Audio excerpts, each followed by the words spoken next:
भाइयों और बहनों, राष्ट्रपति जी ने आपातकाल की घोषणा की है। क्या कभी आपने सोचा है कि एक लोकशाही देश में एक ही रात में सारे फंडामेंटल राइट खत्म कर दिए जाए? पुलिस बिना वारंट के किसी को भी उठा ले, मीडिया की आवाज पर ताला लगा दिया गया।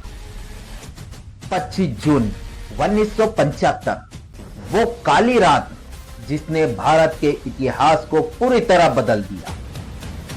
क्या यह देश को बचाने के लिए किया जा रहा था या फिर अपनी खुद की कुर्सी बचाने की कोशिश की जा रही थी? आखिर क्यों इंदिरा गांधी ने पूरे देश को जेल में तब्दील कर दिया? 25 जून 1975 पूरे देश में इमरजेंसी लागू कर दी गई। आखिर क्यों ऐसा इंदिरा गांधी ने किया? आइए जानते हैं इस वीडियो में इमरजेंसी लगाने के पीछे क्या साजिश थी। आगे इस वीडियो में आपको पता चल जाएगा।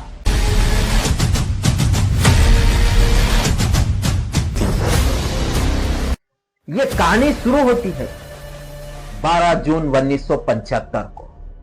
इलाहाबाद हाई कोर्ट का फैसला।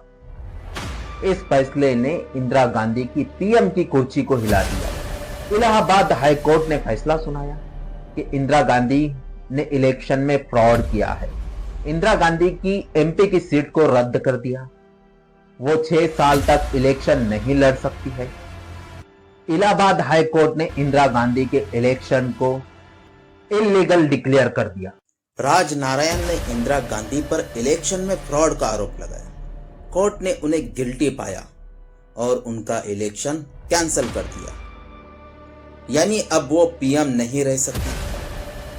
लेकिन उन्होंने इस्तीफा देने की बजाय रास्ता चुना इमरजेंसी का।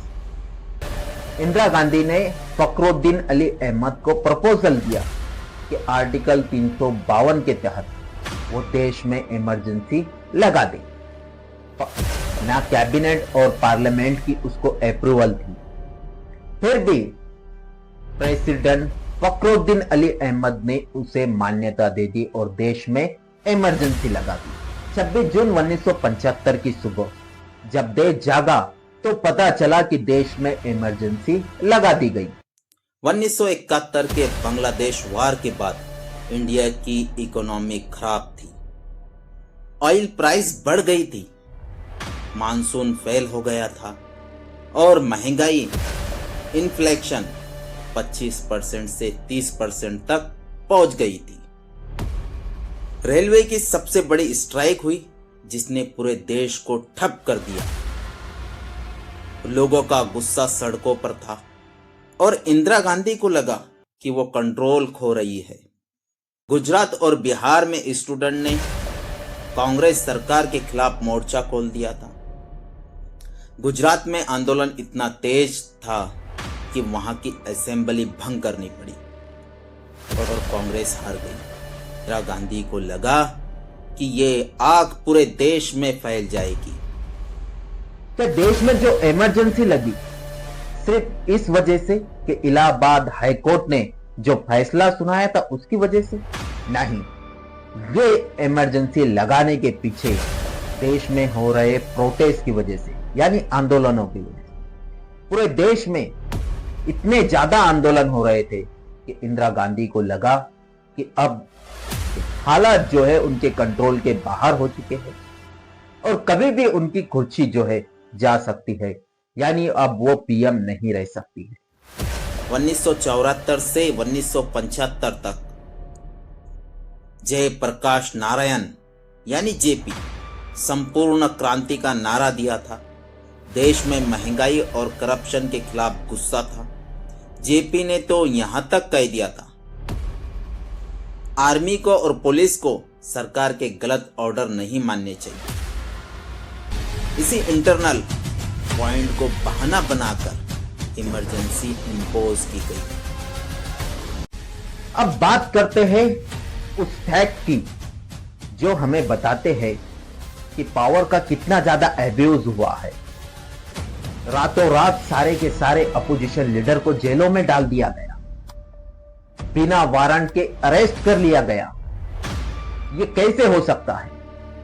मिसा यानी maintenance of internal security act, इसमें लगभग 35,000 लोगों को जेल में बंद कर दिया गया था, जहां ना कोई वकील मिलता, ना कोई अपील होती।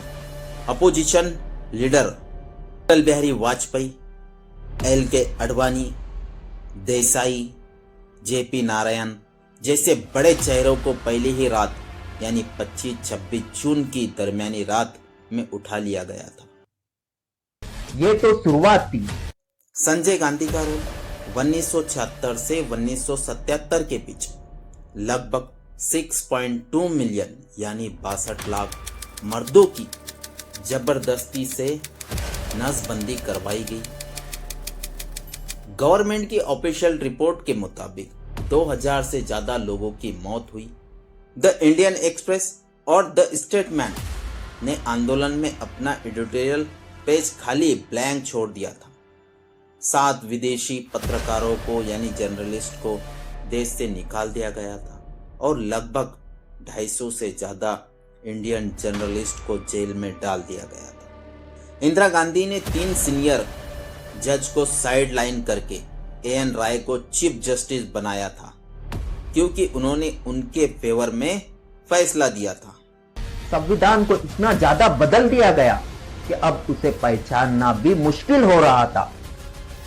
42 अमेंडमेंट बिल लाया गया, जिसे मिनी संविधान कहते हैं। इसके जरिए PM की पावर को इतना बढ़ा दिया गया कि कोर्ट भी उन्हें चैलेंज नहीं कर सकता था। फंडामेंटल राइट्स सस्पेंड हो चुके थे। सुप्रीम कोर्ट ने भी ADM जबलपुर केस में कह दिया, इमरजेंसी में जीने का हक भी छीना जा सकता है। ये इंडियन जुडिशरी का सबसे काला दिन था। लोकसभा का वक्त 5 साल से बढ़कर 6 साल कर दिया गया था, ताकि इंदिरा गांधी को इलेक्शन ना लड़ना पड़े। प्रीएम्बल चेंज कर दिए गए। सेकुलर और सोशलिस्ट वर्ड की इसी वक्त प्रीएम्बल में जोड़े गए थे। सवाल यह है कि आज डिजिटल जमाने में इमरजेंसी लागू करना मुमकिन है? आज मीडिया सेंसरशिप की जगह सोशल मीडिया रेगुलेशन और इंटरनेट शटडाउन ले लीजिए। एक्सपर्ट का मानना है कि भले ही 1975 जैसी इमरजेंसी ना लगे, सॉफ्टवेयर के जरिए कंट्रोल अब भी बनाया जा सकता है। इसीलिए 1975 को समझना आज और भी ज्यादा जरूरी है। लेकिन पॉलिटिक्स साइंस और एक्सपर्ट का कहना है कि इस दौर को द ग्रेट इंडिया डिक्टेटरशिप कहा जाता है। एक्सपर्ट कहते हैं कि इमरजेंसी में सिर्फ इंदिरा गांधी तक लिमिटेड नहीं रही, बल्कि संजय गांधी ने भी एक बिना किसी सरकारी पद के नसबंदी, इस्लाम क्लियरनेस जैसे बड़े फैसले लिए, जो लोगों के ऊपर जुल्म था। लेकिन कुछ लोग कहते हैं कि इस दौर में डिसिप्लिन बढ़ गया था, ट्रेनें वक्त पर चलती थी।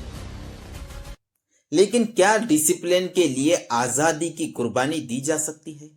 एक्सपर्ट का मानना है कि वो डिसिप्लिन डर फेयर पर टिका था, ना किसी सिस्टम पर।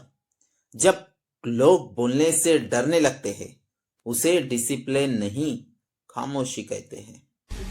हिस्ट्री को देखने का अपना एक नजरिया होता है, लेकिन इमरजेंसी के बाद भारत की डेमोक्रेसी और ज्यादा मजबूत हुई। जब 1977 में इमरजेंसी हटी और इलेक्शन हुए, तो गरीब से गरीब आदमी ने बताया कि उन्हें रोटी से ज्यादा प्यारी अपनी वोट की ताकत है, यानी आजादी है। इंदिरा गांधी और उनकी पार्टी बुरी तरह हार गई। ये इंडियन वोटर की एथॉरिटी, यानी आजादी की लड़ाई। ये कहानी सिर्फ इंदिरा गांधी की नहीं है, ये हमारे देश की जनता की जीत की कहानी है। आज हम जो आंदोलन देखते हैं, जो सवाल पूछते हैं, वो इसलिए मुमकिन है क्योंकि इमरजेंसी के बाद संविधान में ऐसे बदलाव किए गए कि दोबारा कोई ऐसी ताकत का गलत इस्तेमाल ना कर सके। 1975 का सबक यही है कि power corrupt and absolute power corrupt. Emergency 1975 हमें याद दिलाती है कि डेमोक्रेसी ऐसी चीज नहीं है जिसे रोज बचाना पड़ता है। आपको क्या लगता है, कि आज के जो नेता है क्या वो 1975 की इमरजेंसी से कुछ सबक ले सकते हैं? अगर आपको ये वीडियो पसंद आया है तो लाइक कीजिए, शेयर कीजिए, चैनल पर नए हैं तो सब्सक्राइब कर लीजिए। तब तक के लिए अपना ख्याल रखिए। जय हिंद।